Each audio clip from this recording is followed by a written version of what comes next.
Octavia and Oscar Fairweather's love story began like a fairy tale.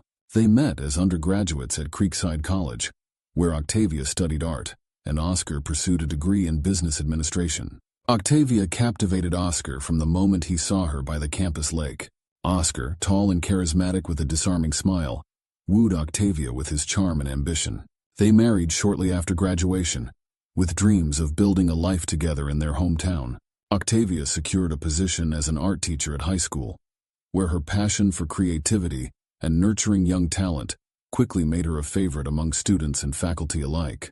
Oscar, leveraging his family connections, landed a job at a prestigious local investment firm, climbing the corporate ladder with remarkable speed. As the years passed, the Fairweathers became pillars of the Creekside community. They were fixtures at galas and town council meetings. Their home in Oakwood Estates, purchased with Oscar's growing wealth, became a symbol of their success. Octavia's artistic touch was evident in every room, from the hand-painted murals in the living room to the carefully curated sculptures in their backyard. To the outside world, Octavia and Oscar were the epitome of a power couple. They complemented each other perfectly. Octavia's creativity balancing Oscar's business acumen, her warmth softening his sometimes brusque demeanor. Friends often remarked on how they still looked at each other with the same adoration they had in college. Yet beneath the surface of this picture-perfect life, there were undercurrents of tension. Octavia and Oscar had been trying to conceive for years without success. The strain of fertility treatments and dashed hopes began to wear on their relationship. Oscar threw himself into his work, spending long hours at the office, while Octavia found solace in her art and her students. It was during this challenging time that Octavia's relationship with her mother, Cordelia Prescott, became a source of comfort and support. Cordelia, a widow who lived on the outskirts of town, had always been a free spirit. In her youth, she had traveled the world as a photojournalist, settling down in Creekside only after meeting Octavia's father. After his passing, Cordelia had retreated into a quieter life, focusing on her garden and her volunteer work at the local animal shelter. As Octavia spent more time with her mother, Oscar found himself drawn into Cordelia's orbit as well. What began as polite conversation during family dinners slowly evolved into something more, setting the stage for a betrayal that would tear the Fairweather family apart. The seeds of the affair between Oscar and Cordelia were planted on a crisp autumn evening. Octavia, consumed with preparing for an upcoming art exhibition featuring her students' work, Oscar, feeling neglected and frustrated by the growing distance in his marriage, decided to go to Cordelia's cottage alone, ostensibly to check on his mother-in-law. Cordelia, surprised but pleased by the unexpected visit, welcomed Oscar with a warm smile and a glass of her homemade wine. As they sat in her small, cluttered living room, surrounded by eclectic souvenirs from her travels, Oscar found himself opening up about his marital troubles. Cordelia listened with empathy, her eyes, so similar to Octavia's, filled with understanding. Perhaps it was the wine, or the intimate atmosphere, or simply the need for human connection. But that night a line was crossed. A comforting touch lingered too long. A gaze held more meaning than it should have. By the time Oscar left Cordelia's cottage, both knew that something had irrevocably changed. In the weeks that followed, Oscar and Cordelia manufactured reasons to see each other. Cordelia suddenly needed help with home repairs, while Oscar discovered a newfound interest in gardening. Their clandestine meetings became more frequent, always carefully timed to avoid suspicion. During one of their early encounters, Oscar arrived at Cordelia's cottage to help fix a leaky faucet. As they worked side by side in the cramped space of her bathroom, the air between them grew thick with unspoken tension. Their hands brushed accidentally, sending electric shocks through both of them. When Cordelia reached past Oscar for a towel, he caught the scent of her perfume, a heady mix of jasmine and vanilla that made his head swim. Their eyes met in the mirror, and for a moment neither could look away. On a warm Sunday afternoon, Cordelia was showing Oscar how to prune her rose bushes. As she demonstrated the technique, standing close behind him to guide his hands, both were acutely aware of their physical proximity. The gentle brush of her breath on his neck, the warmth of her body against his back, sent shivers down Oscar's spine. When he turned to ask a question, their faces were inches apart. Time seemed to stand still as they stood there, frozen in a moment of forbidden desire. During a rare moment alone at a family gathering, Oscar and Cordelia stole away to the secluded garden behind the house.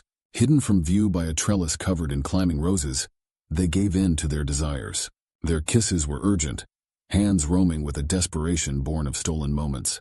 As they heard Octavia's voice calling for them, they quickly separated, straightening their clothes and hair. The guilt was immediate, but so was the thrill of their secret affair, adding a dangerous excitement to their illicit encounters. Their affair consumed them, blinding them to the consequences of their actions. In Cordelia's bedroom, a space once reserved for solitary nights, they now created a world of secret passion. The creak of bed springs and hushed whispers became a symphony of their illicit love, playing out against the backdrop of familial betrayal. As their physical intimacy deepened, so too did their emotional entanglement. What had started as a physical attraction morphed into something more complex and dangerous. They began to imagine a future together, heedless of the devastation such dreams would wreak on their family. It was this combination of physical passion and emotional connection that would ultimately lead to their undoing. They justified their actions in whispered conversations. Oscar spoke of feeling unappreciated and misunderstood by Octavia, while Cordelia confessed to a loneliness that had plagued her since her husband's death. They convinced themselves that their connection was special, something that transcended the boundaries of the conventional. As the affair deepened, so did their web of lies. Oscar began to invent business trips and late meetings. Cordelia feigned illness to avoid family gatherings.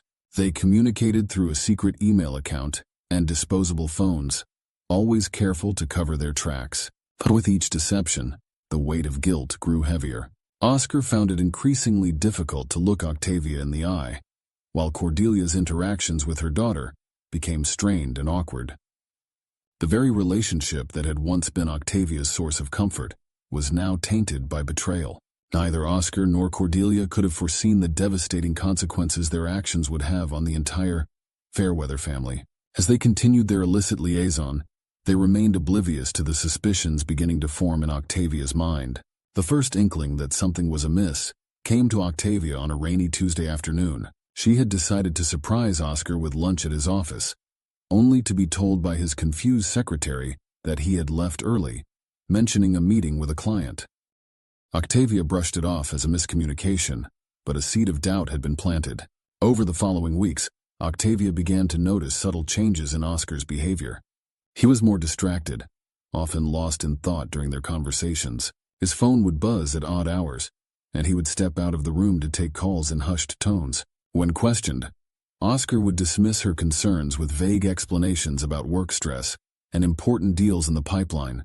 Octavia's artistic sensitivity, usually a source of joy in her life, now became a curse as she picked up on minute details that others might have missed.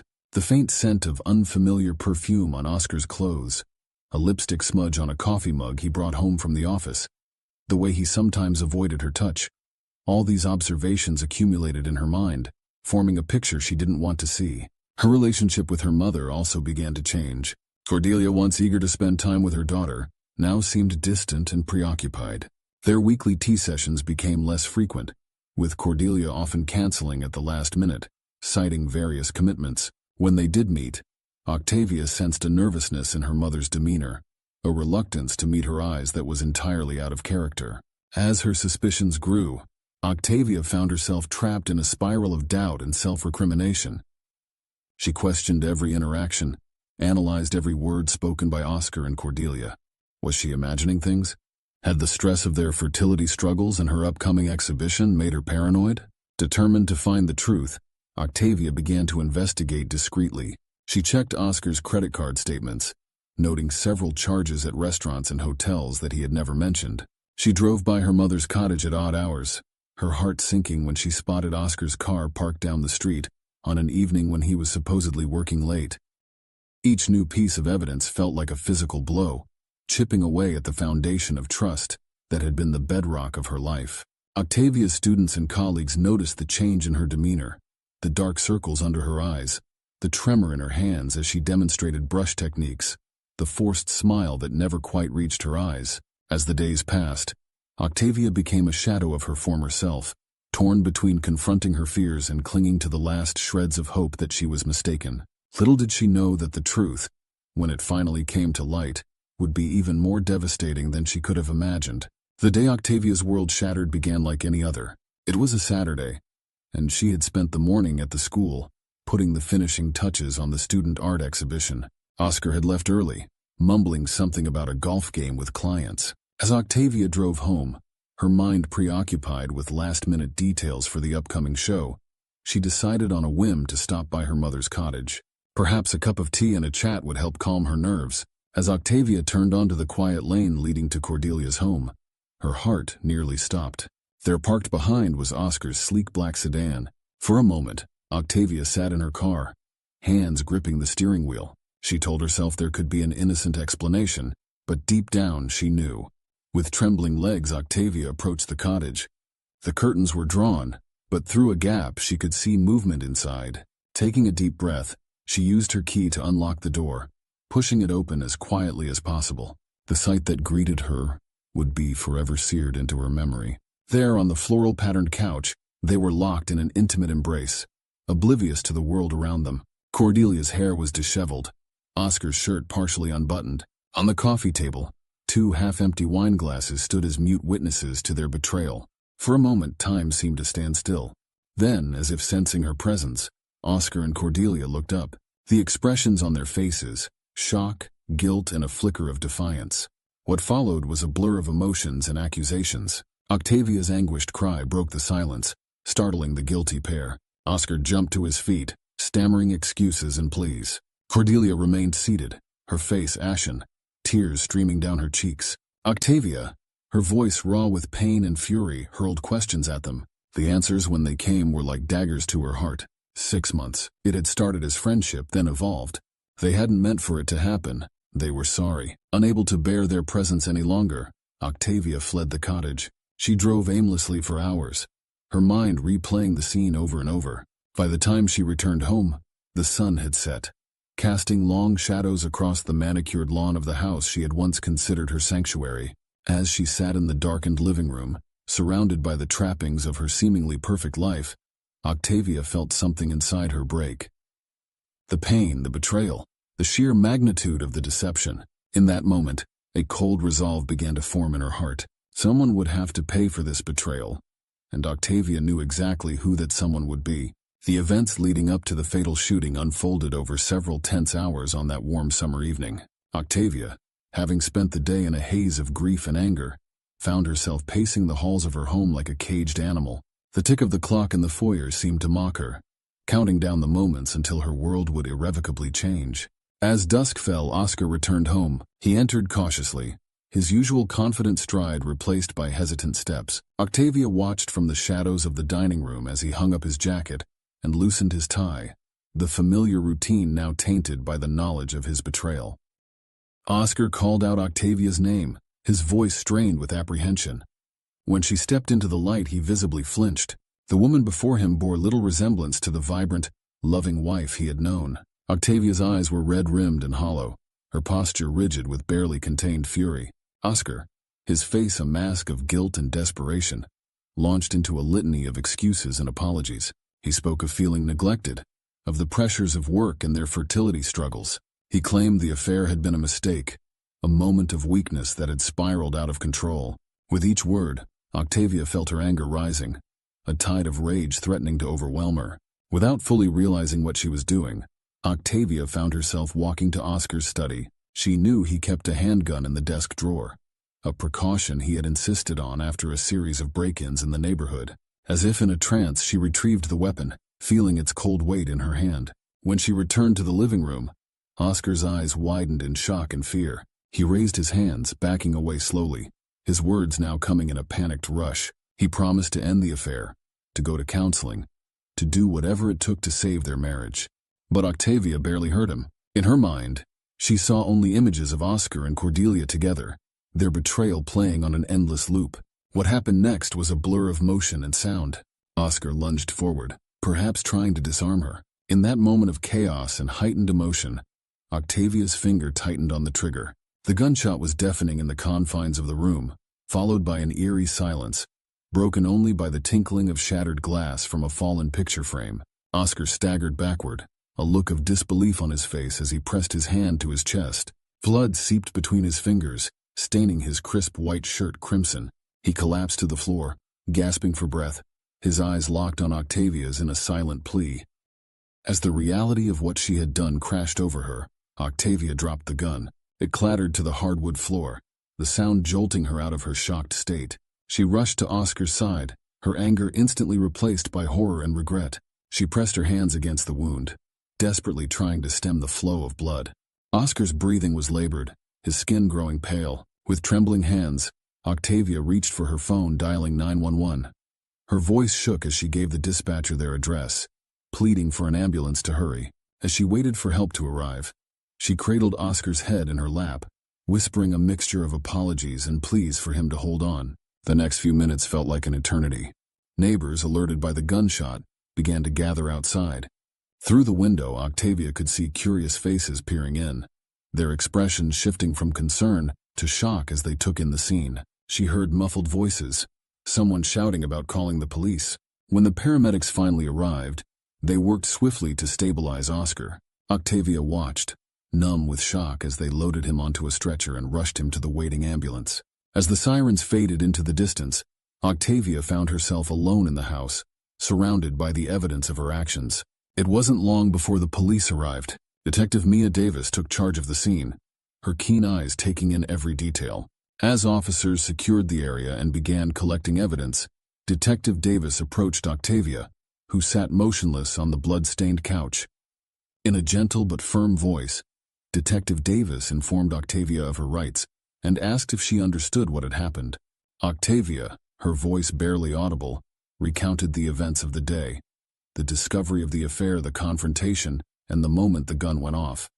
Throughout her statement, she seemed almost detached, as if she were describing something that had happened to someone else. As Octavia was led away in handcuffs, the gravity of the situation began to sink in. She caught glimpses of her neighbors watching from behind hastily drawn curtains, their faces a mix of horror and fascination. At the General Hospital, Oscar Fairweather clung to life in the intensive care unit.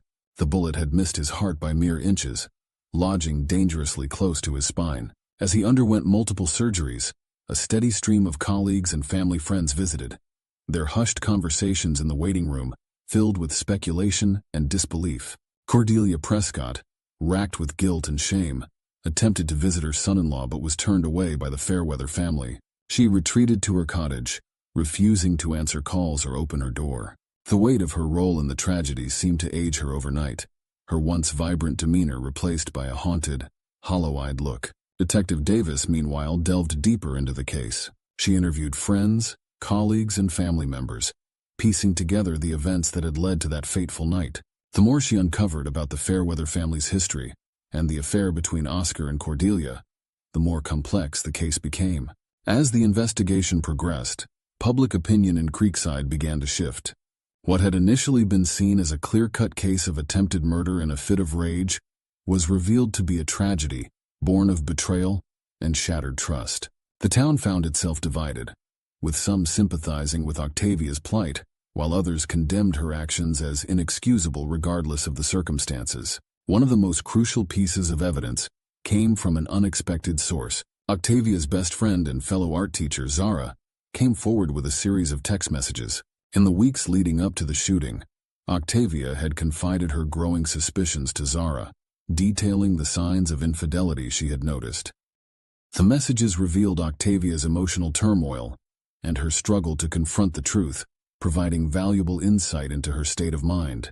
Inside the packed courtroom, the air was thick with tension as the judge called the proceedings to order. The prosecution, led by the ambitious district attorney Vincent Harding, painted a picture of Octavia as a vengeful woman who had committed a premeditated act of violence. Harding argued that the shooting was not a crime of passion, but a calculated attempt to punish both her husband and her mother for their betrayal. Octavia's defense team, headed by the seasoned attorney, presented a different narrative. They portrayed Octavia as a victim of circumstances, a woman pushed to the brink by an unthinkable betrayal. Morales emphasized Octavia's impeccable character, her contributions to the community, and the extreme emotional distress she had been under at the time of the shooting. In their closing arguments, both the prosecution and defense made impassioned pleas to the jury. T.A. Harding emphasized the seriousness of the crime and the need for justice, while Morales urged the jurors to consider the extraordinary circumstances and Octavia's otherwise exemplary life. As the jury filed out to begin their deliberations, a hush fell over the courtroom.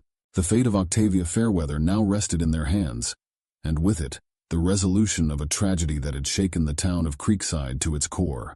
After 3 days of intense deliberation, the jury returned with their verdict.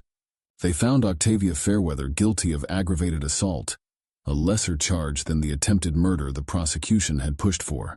The courtroom erupted in a mix of gasps and murmurs as the verdict was read, with Octavia standing stoically beside her attorney. The judge, taking into account Octavia's previously unblemished record and the extraordinary circumstances of the case, sentenced her to 5 years in prison, with the possibility of parole after 3 years. Additionally, Octavia was mandated to undergo psychological counseling and complete an anger management program. The sentence was met with mixed reactions. Some felt it was too lenient given the severity, while others believed it appropriately balanced justice with compassion. As Octavia was led away from the courtroom, the weight of her actions and the long road ahead seemed to finally settle on her shoulders. Oscar, having recovered from his physical wounds but forever changed by the experience, had moved to a different state to start anew. He and Octavia had divorced during her incarceration, their communication limited to formal letters and occasional phone calls. Despite the pain of their shared past, there was a tentative forgiveness between them, born of mutual understanding and regret. Cordelia had retreated from public life entirely. She lived as a virtual recluse in her cottage, her only contact with the outside world being the occasional visit from a home health aide. The weight of her role in the tragedy had taken a severe toll on her health and spirit. As Creekside slowly heals and life moves forward, the story of Octavia, Oscar, and Cordelia remains a powerful reminder of how quickly and irrevocably lives can change. It challenges us to examine our own relationships, to value the trust placed in us by our loved ones, and to consider the far-reaching impacts of our choices.